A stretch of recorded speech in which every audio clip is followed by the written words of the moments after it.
Want to hear more of Unerased? You can dig into the entire series, all 4 episodes, right now on Stitcher Premium. Visit StitcherPremium.com and use the promo code Unerased for 1 free month of Stitcher Premium. Care of is a monthly subscription service that delivers personalized vitamin and supplement packs right to your door. Just take the fun online quiz and find out in 5 minutes what vitamins and supplements you specifically need. Then they'll be sent to you in easy-to-remember daily packs. There are even vegan and vegetarian options to match your dietary needs. For 25% off your first month of personalized Care of vitamins, visit takecareof.com and enter Unerased.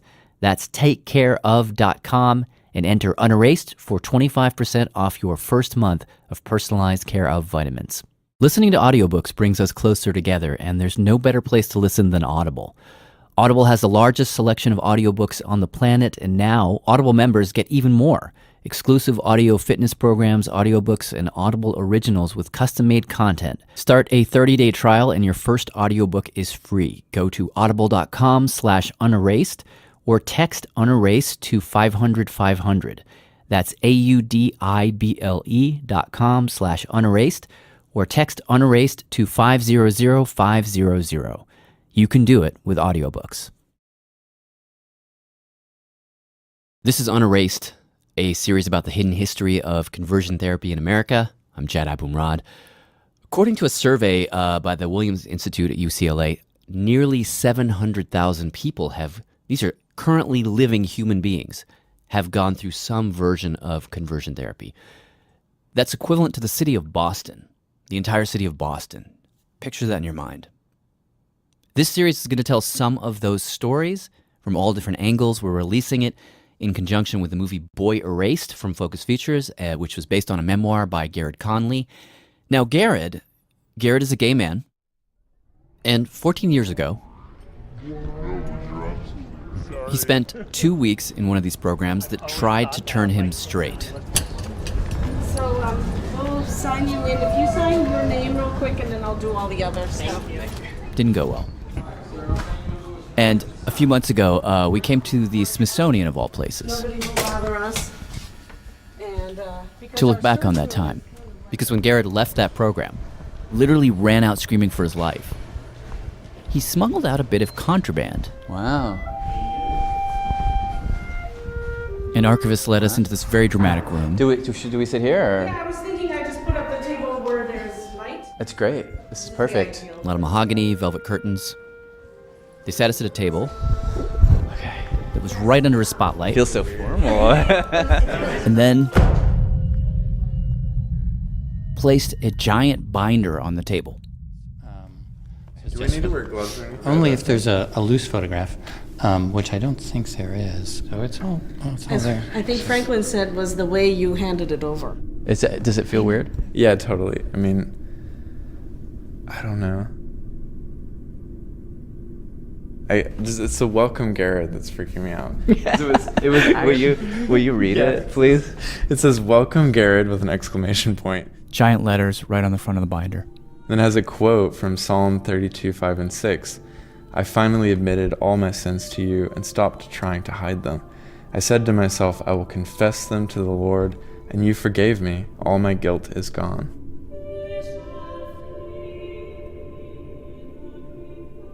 We stood there for a second, looking down at the welcome Garrard message, and because I'm slow, it took me a second to realize that his name wasn't stuck to the binder that day by the Smithsonian. It was attached 14 years earlier. It's creepy because it's like welcoming me from the past. Yeah. You know, I kind of got chills just now you see trying. why I'm actually being pretty triggered right now. I'm totally getting that. Yeah, I mean, it's weird. It's such a different world that you're looking back on. To back up for a second. Where'd you grow up? I grew up in Arkansas in the Mississippi Delta, a really small town of 100 people called Milligan Ridge. 100 people? Only 100 people. What does a town of 100 people look like? It looks like one church and a small gas station and a cotton gin, and that was about it. Flat fields for miles. as a 10-year-old, let's say, what are you doing? What are you doing? Like, well, how are you spending your time? I would go outside for long periods of time and look for marbles, because there would be marbles in the fields. I don't really know why there were so many old marbles. And then when I was younger, people would always say, oh, there are old arrowheads out back. And so I would try to search for those. And the cotton gin, your dad ran that. Yeah. And did you ever work at the cotton gin? Yeah, I mean, I mowed at the cotton gin. I mowed all the lawns like during the summer. And then I was in charge of sometimes helping my dad repair things, but I think that was mostly just for show. Now, Garrett's dad, who plays a big role in this story, the first thing to know about him is that he is deeply religious. There was almost never a point when I didn't see him holding a Bible, near a Bible, like his office is full of Bibles. In fact, it's a miracle he saved me. It's a miracle he saved me to the uttermost. After the cotton gin closed, and then after a stint running a Ford dealership, he became a preacher. Amen. We weren't able to talk to his dad, but you can find his sermons online. I'm telling you right now that sin is present in all our lives. And don't think you're going to get away with it. Was your dad, was he a heaven and hell, fire and brimstone kind of Christian, or was he a different kind of Christian? Dad was definitely fire and brimstone. Listen, folks, one day there's coming Jesus, and he's going to change all this. He's going to make it all right. He's going to make us a new place. He's going to carry us away and put us in there. Dad really believed we were in the end times. He still does, I think. But Garrett says even though he could be a little fiery as a preacher, as a dad... I have so many great memories of him acting like a complete fool. In a great way. Tell me, make a list for me. I mean, he would, when my friends would stay over, he would do crazy things, like he would try to scare us, and he created this monster called the Wolverang, which is part wolf, part orangutan, which if you think about that, it's terrifying. It would jump from tree to tree, but have a wolf's fangs. Wow. And he was like, if you go outside, it's going to eat you, which sounds terrifying, but was actually really fun. He says there were times when his dad would cover his face with shaving cream and chase him and his friends around the house. He took the family to Disneyland pretty much every year. And, Garrett says, and this is important to understand, they also connected about their faith. There were Bible studies in the morning. They would pray together at night. I'm wondering, were you a believer? Yeah, I was definitely a believer. I mean, there are still moments that I can't explain out of my religious experience that bother me. He writes about one such experience he had when he was 12. He was lying in bed at night, thinking about a sermon he'd heard earlier in the day. I can read from it. Yeah, please. Sure. That night, within the empty echo chamber of my mind, a place usually reserved for the petty considerations of the day, I asked, am I loved? The answer came in the form of a physical burning that traveled through my whole body, sent my limbs trembling. In that instant, I loved the feel of the sheets on my back. I loved the way the bedroom carpet felt cool beneath my toes when I stood up. I loved every face I had ever seen, every blemish and worry line. I covered my face in my hands and wept for joy. Wow. Actually, really upset. Intense. Actually, yeah. Really? Because I never go back. I never read that section for a reason. Really? Jad's very good. No, she found this one. She being Shima Oliai, who did the interview with me. It's okay. Why do you say that, though? Why? I never read it because it's so real to me. It still seems real to me that experience happened. And I guess it's the part of Christianity that I still love. Okay, so here's what happened that would eventually cause Garrett to write a memoir, that would eventually cause Joel Edgerton to make a movie about that memoir, that would eventually cause us to visit that weird contraband book at the Smithsonian. And you see this in the film. Yo, I got you. Sorry. I got that. Thank you so much. Which Garrett goes off to college, Lyons College, Arkansas. Which room are you in? I'm in 317. Studies literature, the world opens up to him. At this point, he is very in the closet. I'll take your He's had thoughts about men but pushed them away. He's only ever had girlfriends. But one night at college, he's hanging out with a guy and he confesses that he's had these thoughts. What happens next is that Garrett is sexually assaulted by that male student, who then, for complicated reasons, ends up telling Garrett's parents that he's gay. Garrett's mom ends up coming to get him, taking him home, where he has to face his dad. So my dad took me in his bedroom. He closed the door and he said, I want to know, are you gay? Are you homosexual? And at first I said, no, not at all, because I wasn't going to come out then. But my dad is someone I've never really, aside from having feelings, I'd never directly lied to my dad. And he said to me, like, do you swear to God that you're not gay? And I was like, I can't. I'm gay. Because you didn't want to. So strange that I just remembered that. You are getting it out of me. It's because you didn't want to lie in front of God? Yeah, that was the scarier thing. And then like doing that in front of my father felt like such a betrayal. To lie on that level felt like a huge betrayal, not only toward God, but to my dad. And he said, well, there's no other way. I've heard of these places. I'm going to contact these pastors. That night, his dad called a pastor from Bellevue Baptist Church. It's a big megachurch, very well respected in the community. And the pastor ends up recommending that Garrett go to a place called Love in Action.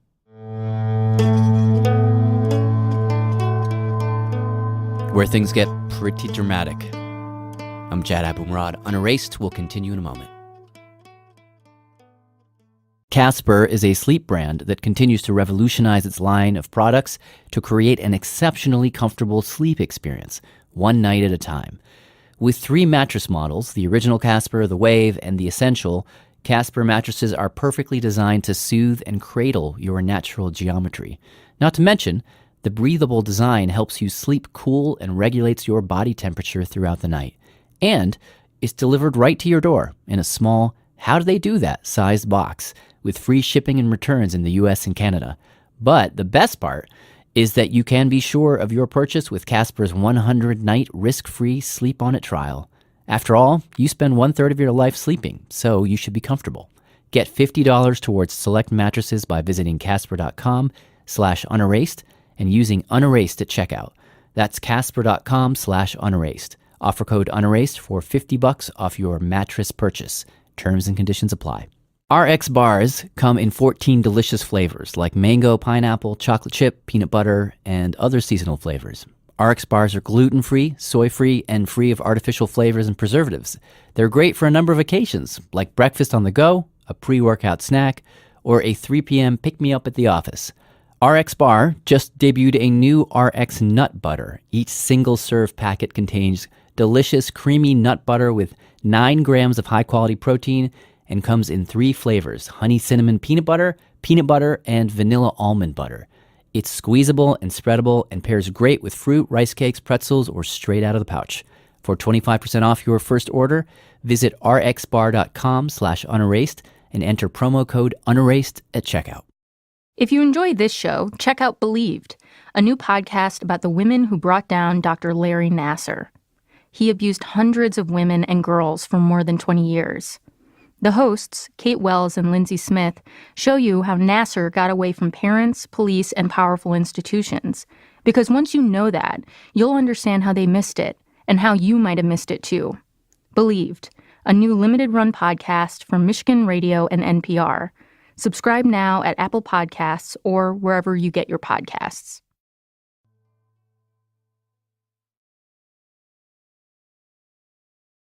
I'm Jad Abumrad. This is Unerased, Episode 1. So, a little context is in order. Garrett Conley ends up getting outed to his parents, and they send him to a place called Love in Action. What is that? This, if you really want to be well, this is the Cadillac. of ex-gay programs. This is in Memphis? Memphis. That's Peterson Toscano. He is a playwright, Bible scholar. He did 2 stints at Love in Action about 10 years before Garrard, and has spent about 17 years in ex-gay ministries all over the world. He's sort of the wise elder of ex-gay survivors. Well, I mean, there's a whole history, right? This movement is a big river that has lots of twists and turns. The whole thing really began in 1974 in San Francisco with a guy named Frank Worthen. Well, tonight I wanted to give you my testimony first, and then go into some steps of how people escape, how do they get out from homosexuality. This is him speaking to a group in Singapore. I thought I would start first with my life. As Worthen tells it, he was living in San Francisco, openly gay. Just one of the people in the bars looking for somebody. I had relationships, but they came and went. He says as he lived the, quote, lifestyle, he couldn't make any connections. He got more and more depressed. By the time I was 40, it was pretty much over for me. Totally empty, miserable on the inside, and didn't know what to do. And he says he began to contemplate suicide. He would drive across the Golden Gate Bridge back and forth to work. And each day I used to wonder, what day is it going to be that I stop on the bridge, leave the car there, and jump? And he says at his lowest point, at the age of 44, God spoke to him and told him essentially to start a church, which he did, devoted to people like him. So we developed a program and a process for people to leave the homosexual lifestyle. The program and the process, which we'll get into more later in the series, was sort of an amalgam of talk therapy, 12-step pseudoscience, and a whole lot of scripture. Worthen started that program in California in 1973, and then about 20 years later, opened a branch in Memphis. And Peterson says, early on, a lot of the people who attended Love in Action did it by choice. Exactly, yeah. For him, AIDS hit. Scientists at the National Centers for Disease Control in Atlanta today released the results of a study which shows that the lifestyle of some male homosexuals has triggered an epidemic. And AIDS hit when I was 17. A rare form of cancer. And it was called gay cancer. Because it's a gay cancer. It was something that only homosexuals were getting. AIDS is the judgment of God. And that's the title of the sermon tonight. AIDS, the judgment of God. And that's how it was talked about by the ministers. The Lord shall smite thee with a consumption, and with a fever, and with an inflammation. Don't tell me that God won't send pestilence as a punishment. Don't tell me that the fact that our country today is filled with STDs isn't the judgment of God today, because it is. And that was terrifying. in any case, Love in Action, this place that both Peterson and Garrard ended up at, pitched itself as the solution to their struggles. Peterson remembers driving up to the Love in Action campus in Memphis. And it was this pretty little house in the middle of a horse farm that they rented this house. So you go down this dirt road to this cute little house with flowers hanging from the front of the porch, and people are incredibly friendly. Oh, welcome. You're so brave to come. We're really, excited to see you. And then they say, okay, well, first day, one of the participants who's in a higher phase of the program will just go through your bags and make sure that you don't have anything that's inappropriate. Empty your pockets. My books were forbidden, like any books that I took with me. They ripped my short story out of my notebook. Do you have any numbers or photos we should be concerned about? Garrett says they went through his wallet. My phone. We'll check it daily and call any number at random, so you best be straight with us on that. And you see this depicted in the film. Garrett says they even made him sign a confidentiality agreement saying he'll never reveal what happens behind these walls. And then we were handed this giant handbook, which said on the cover, "Welcome, Garrett." And we were told by the staff, you need to memorize everything in it. Like 275 rules. What were some of the rules? Well, every single page. So, shirts are to be worn at all times, including sleeping. The kind of clothes we wore. No hugging or physical touch between clients. The way we sat. A brief affirmative hand on a shoulder is allowed. Crossed our legs. How we looked at our nails. Peter says they were told, when you're looking at your nails, don't hold your hand away from your body and turn your palm out. That's how gay men do it. Instead, turn your palm towards you and then bend your fingers. So like always make sure that you've got your hands almost like in a little claw that you're looking at. Peterson says each gay person would be appointed a straight mentor to help them be less gay, and you see a bit of this in Boy Erased, the film. These burly straight guys who get up in front of the class. Fingers forward, not back. It's just the way it is. Teaching a bunch of young gay men how to stand, how to walk. Think of the shapes you're making, and ask yourself, is this a manly shape I'm making? Or is it a girly or feminine shape? You know, they were trying to butch us up. Dear Heavenly Father, today I ask your forgiveness for my sins. But the biggest part of the daily ritual, according to both Garrard and Peterson, was a kind of talk therapy. We lived together under the cover of being roommates. But in reality, the whole time I was committing the sin of sodomy. Participants were encouraged to confess their most shameful homosexual experiences in graphic detail. That I was seduced into a life of sin by all sorts of sinful people. And I knew in my heart that I had forsaken Jesus for sin. I remember just thinking, like, it's not fair because these people had sexual experiences and now they get to say that they're not going to anymore, but I didn't get that. Garrett says that for the first 2 weeks, he moved through the non-stop schedule of the program in a state of struggle. He felt shame for the feelings that got him there. But I wanted that shame, you know? That's interesting. But he also felt jealous of the people who'd had a chance to act on those shameful urges. How are you thinking in your head? Are you arguing back and forth? I'm asking, like, what was your own internal, how were you processing? I knew that I didn't like what was happening, but it was like, okay, we sometimes get so angry that we think about murdering someone, or we want to hit somebody over the head with a vase, but you don't do it, right? You resist the compulsion to pick up the vase, just as you have rules to ensure that society does not devolve into fist fights. You have rules to determine ways to keep the family safe. You were trying to keep the family safe.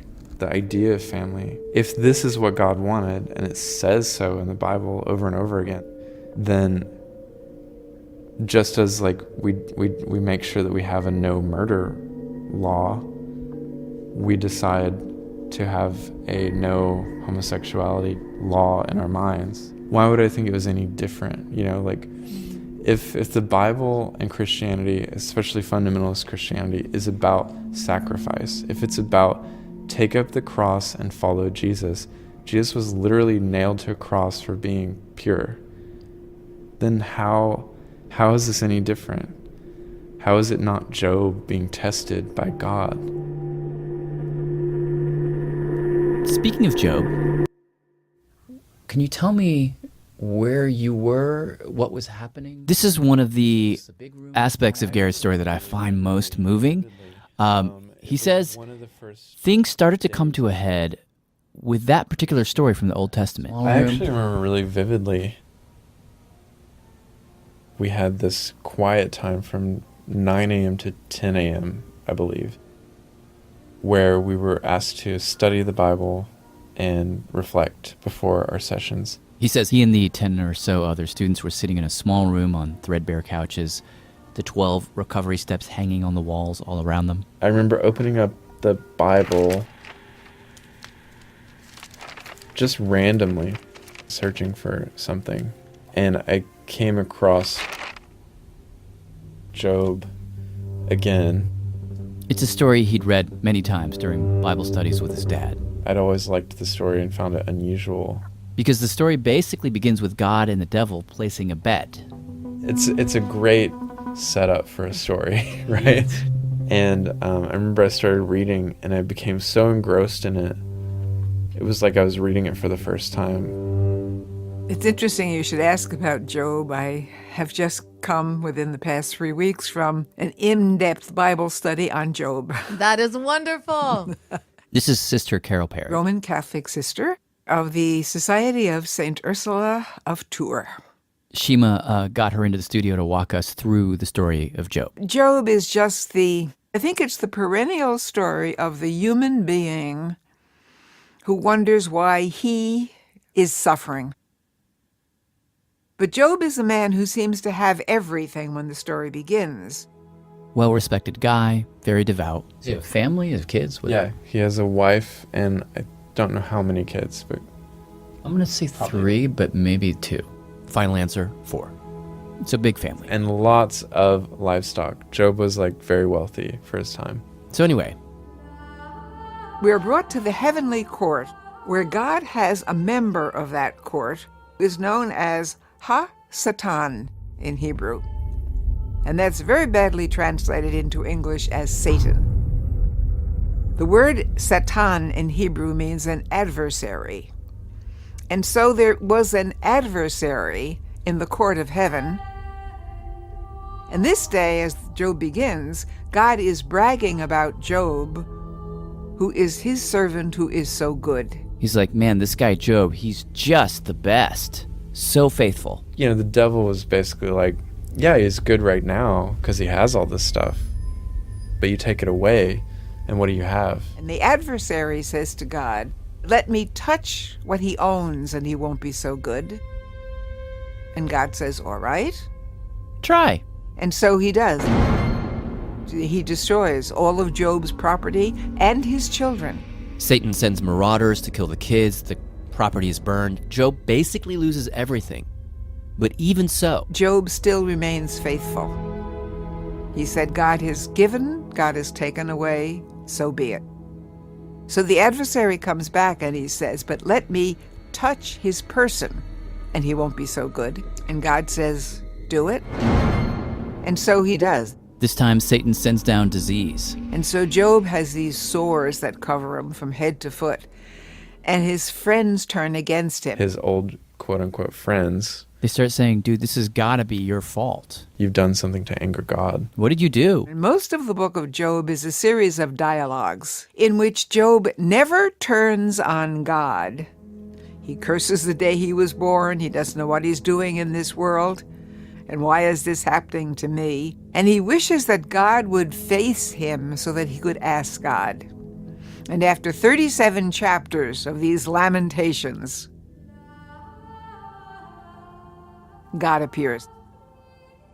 And Job finally gets to ask God the same question that Garrard found himself asking God, sitting at Love in Action. Why are you doing this to me? Like, reveal the plan, show me that it's a joke. Like, just take me out of here. Like, give me back my family. Give me back what I love. Why are you taking it from me? In the biblical story, we have these 2 magnificent chapters of Hebrew poetry. It begins with God essentially grabbing Job and pulling him up into the cosmos, high above the earth, where he starts telling him the story of the universe. In which God goes through creation, starting with the sun, the moon, the stars, the snows, and says, you know, Job, when I was making these, where were you? And then God goes through all the animal kingdom. And he said, you know, you don't even know how these animals live. When he gets all finished, Job is stunned by the fact that there is this God who is so beyond anything his little mind can put together, that why should he possibly be questioning that God? Similarly, Garrett says he was sitting in that seat thinking, who am I to question? Like, I know it's bad. I know I just lost my family. Everything's being taken from me. But I know God is doing this for a reason. I just have to be like Job. Like, at the same time, he says he would think, but wait a second, I've been a good son. I haven't done anything wrong. He says he would go back and forth on this. Are you I was battling with God at that point. Garrett says the battle really shifted during one particular group therapy session where there were about 15 people in the room, and it was his turn to do what's called the empty chair exercise. This is a technique that is maybe borrowed from some kind of psychotherapy, I'm not sure, but the idea is you sit across from an empty chair, you imagine a loved one in that chair, and then you talk to that imaginary family member. And at this point, I was sitting across from an empty chair and being told to, like, imagine my father there. And you see this moment in the film. Here he is, Jared. Your father is sitting here, and I want you to tell him how affected you are by him and how angry you are. And they were like, you need to yell, you need to say this. Tell him how you hate him for the things that you sit down. Sit down. But I'm not angry. And I was just like, I can't. Just sit down. I'm not a dog. And I don't think anyone is responsible for me, so I don't see how it's gonna help picking someone to blame or hate. Garrett says that as the instructor, played by Joel Edgerton, who modeled the character after a guy named John Smid, who we'll hear more from later in the series, as the instructor was telling him to yell at his imaginary father in the chair, all he could think about were good memories. So many great memories with my dad. Like, I remember sitting in therapy and being like, I remember that time I was like at Disney World with my dad, and he like put me on his shoulders, and then we like walked around and like looked at Mickey Mouse. I mean, it was like beautiful stuff. It felt like they were trying to get me to like turn all of that into ugliness. If you don't hate anyone, Jared, then where is all this anger coming from? Because you're making me angry. There you go. I want you to use that. I'm not gonna pretend I hate my father. I don't hate my father. Jared, you do. You don't know me. You're all crazy. Hey, all of you. I didn't. Just Jared. At this point, Garrett gets up, runs out. You're in my chair. There you go. Jared, I hate you. And I was just like, I've got to get the fuck out of here. But how does that help? Jared. At this point, he hightails it across the parking lot towards the main building. Jared. And they're like following me. And I go to the main reception area, and I'm like, pushes his way past a staff member. I want my things and I want to go. Give me my stuff back. Eventually, he manages to grab his phone and lock himself in a room.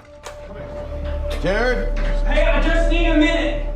Just go away. Take a minute, okay? And then he dials his mom. Jared? Mom, I need you to come get me. Please. What's the matter? Please, I'm in trouble. Eventually, his mom, played by Nicole Kidman, comes screeching into the parking lot. Garrett ends up running out.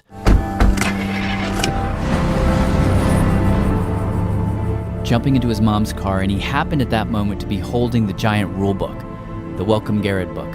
Not sure why he had it with him, but it came with him. And one person we talked to at the Mattachine Society called that book the ur-text of the new movement to end conversion therapy, which I took to mean it was one of the first times that the outside world really got what was happening in these programs. Now, as for Garrett himself, he wouldn't just leave Love in Action. He would ultimately leave his faith, move to New York, fall in love with a man, and once the Supreme Court finally made it possible, he would get married. And now, when he looks back on the story of Job, he's a bit more cynical than he used to be. Why would God have ever needed to make that bet with the devil in the first place? If he's God, he doesn't have to do this. He doesn't have to do all this to prove that Job is still a good person. He knows that Job's a good person. He knows his heart. So why do it? Just to prove to somebody you don't even trust or like that you're right? But when we spoke to Sister Carol Perry, she put a different spin on the story. She said that the story of Job, which yes, can be seen as a story of suffering, can also be seen as a story about humility. You know, we have these little minds, no matter how bright we think we are, in comparison to what we don't know. We little human beings, who are we before the might of God? She says we humans are like little tiny ants shaking our antenna up against something so much bigger than us. We don't know a thing about God's plan. And she advises all Christians, to keep that in mind. I think the gay community is here to tell us something. That God has ideas that we wouldn't have dreamt of. And that I nor you is necessarily the model for everything that is. But look at the variety in creation.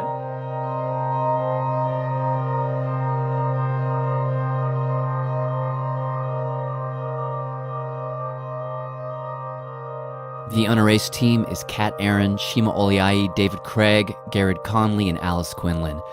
Our executive producer is Michael L. Sesser. We had production help from Liza Yeager. Thank you to Franklin Robinson and Veselka Hilbig and the team at the Archive Center at the Smithsonian. And a very special thanks to Charles Francis and Pate Feltz at the Mattachine Society of DC and Lisa Linsky at McDermott, Will & Emery for so much research help. Also, very special thanks to Carrie Roberts and everybody at Anonymous Content, without whom Unerased would not have been possible. Unerased is produced by Focus Features, Stitcher, and Limina House in association with the Focus film Boy Erased. I'm Jad Abumrad.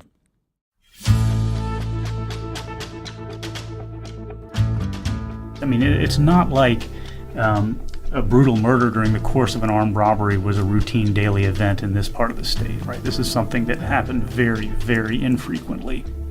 Adel, Georgia, a town of roughly 5,000 people not far from the Florida state line. In 1998, there was a shocking murder there. Police investigators quickly put a man in jail for the crime. He swore he was innocent. Basically, they was gonna get somebody black for killing that lady. But then, some 18 months later, a second brutal murder. And just months after that, 2 more. You see something savagery like that, it's like, somebody that does that is a straight psychopath. And the chance of 2 different people doing the same kinds of things, I mean, it just seems kind of crazy, right? I'm Jordan Smith. And I'm Liliana Segura. We're reporters for The Intercept. Together, we have more than 30 years of experience investigating wrongful convictions. We know how they happen, and how putting the wrong person in prison for murder means a killer goes free. Murderville, Georgia. Subscribe now on Apple Podcasts or wherever you listen.